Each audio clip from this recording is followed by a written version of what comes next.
Vida, and I'm a big fish in a little pond. Hi, and I'm Sean, and I'm a street-walking cheetah with a heart full of napalm.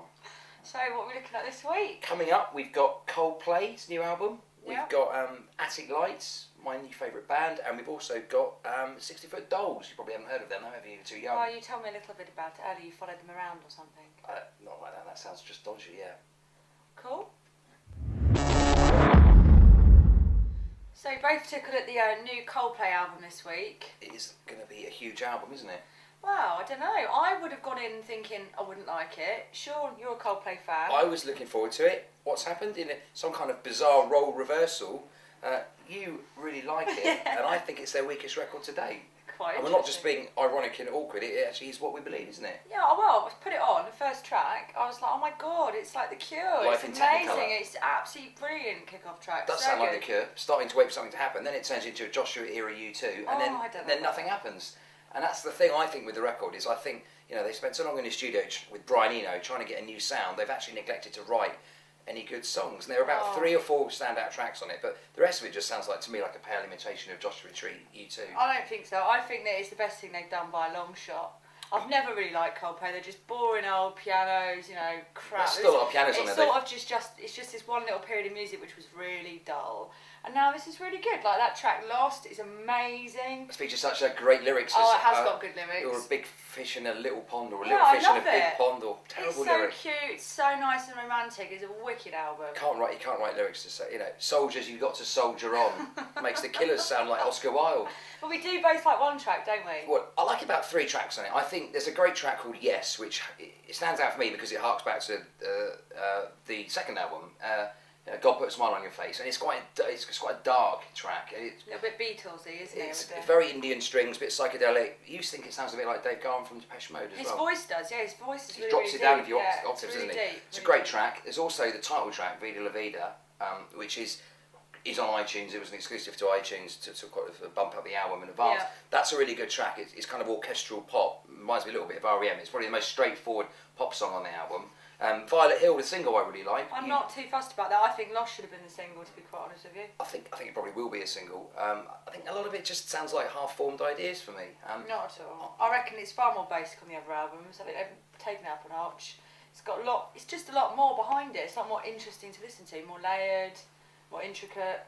I think it sounds like it needs more work on it to me. It sounds like it's half-formed, and Brian Eno's put some crazy sounds on it. But are they the new U2? What do you think? No, not at all. I think they're trying to be the new U2, but they haven't got the songs. I don't think it's a good thing to be the new U2, to be quite honest, considering they haven't made a good album in how long? Wow. We're not even going to go down that route. But Coldplay, are they the new U2? Well, no. And with this album, they still haven't found what they're looking for. So, Sean, what have you been up to this week? What have I been up to this week? I have been going out and seeing some bands, and I've been listening to 2 albums that I used to love as a spotty student, and have just recently been released. I had a bit of a week of power pop. Right. I've been to see Attic Lights, who we mentioned in last week's episode. Yeah, we did. As our new favourite band. And Attic Lights are from Glasgow. They are a teenage fan club, but better looking and with more facial hair. They played at the Water Rats on Monday. I was invited down to see them. Played really early, 7:30. Cracking set though, hardly anyone there, unfortunately, but they played about 25 minutes. They're a kind of mixture of the Beach Boys. They also sound very, very like classic Teenage Fan Club.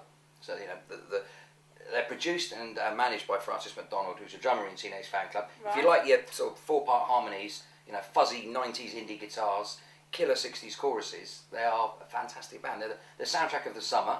Yeah. They've had one single out already, and then Bring You Down, the second single, is out in a couple of weeks. There's going to be another single after that called Wendy, Yeah. which is the kind of best FM pop ballad, FM radio pop ballad in waiting. It should be on the soundtrack to the OC, or one of those kind of soppy American movies when the guy's at the airport. Where's the girl going to be? Is she going to turn up? Is she going to turn up? Is she not? Wendy. So Everyone. lift music, background music. No, not at all. No, it's just dumb killer, pop music for the summer. The perfect soundtrack to the summer. Sounds like Teenage Fan Club. So jump on the bandwagon-esque. See what I've done there. And on the note, the similar note, talking about power pop. Yeah. I used to be into a band when I was a student in Wales called 60-Foot Dolls. 60-Foot Dolls are a punk pop trio. Should have been bigger than the Stereophonics. They came from a similar area. They came from Wales, from Newport. released 2 albums. First album, The Big Three, came out in Yeah. 1997. Second album, Joy Magica, came out 2000, so 3-year gap, which was one of the problems where they probably didn't actually get as big as they should have done. They just re-released the albums, or they're coming out in a couple of weeks, downloads now. So Right. 2 albums that are very close to my heart. They're power pop meets punk meets Motown meets acoustic ballads, a bit like the Jam. You probably like it actually. Yeah, I like the Jam. Yeah. So 6 of It Dolls, a blast from the past, and then soundtrack to the summer, Attic Lights. So apart from looking out for me when I'd had a few too many Bacardi and Cokes the other night when we were out checking out some bands, what have you been up to for the week? Well, I've been getting a bit cross that Jimmy Page and John Paul Jones played with Foo Fighters on Saturday night at Wembley. That makes anyone cross, isn't it, really? Well, everybody wanted me to go. My sister wanted me to go. My best friend wanted me to go. And I don't really like Foo Fighters very much. I can't bloody believe it now. I'm the girl that bought a Glastonbury ticket because I was completely convinced Led Zeppelin were going to be headlining. What an idiot. So yeah, I'm kind of a bit annoyed about that.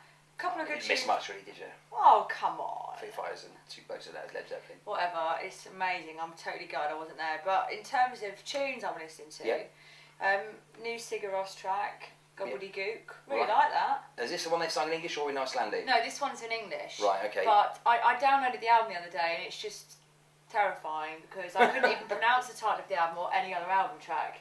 So that's great. So it's all gobbledygook then, to be fair. fair. Yeah, pretty much. And then Tapes and Tapes, we listened to a bit of them. Okay. And then I've been listening to his album She and Him. Right. Have you heard of She and Him? No, that sounds like toilets in a pub. That's what they have on the door, pretty isn't it? much. So anyway, She and Him, Volume 1, they're out on Domino Records. Now this girl's name's pretty hard to pronounce. Okay. Zooey Deschanel. What is it with you and pronunciations this week? Oh, I can't speak. Maybe you should try it in Icelandic. Victoria's gone to Iceland. Yeah, right. I'm not Kerry Catone, leave me alone. So Dewey Chanel, or whatever her name is, and Matt Ward. M Ward, yeah. Yeah, so it's kind of like, it's quite a subtle album. I've listened to it a few times now. It's kind of growing on me. Okay. I normally like a lot of stuff that comes out on Domino. Yeah, I do. It seems Franz pretty Ferdinand and Arctic Monkeys. They seem to, the sort of small labels are really picking up, really. Them guys. It's the domino effect. Yeah, well done. That was a good one. So she sounds a bit like Linda Ronstadt or Dusty Springfield, a little bit country-ish, bit Patsy Cline in places. Okay. He's a little bit Hank Williams. It's quite cool, but it's not too token country, if you know what I mean. They don't go right down that road. It's just quite a subtle, nice, chilled out album. So I reckon you'd probably like it, actually. I do like Patsy Cline, yeah. So you're not crazy about it, but oh god, never worked with children or animals, and I've got both here tonight.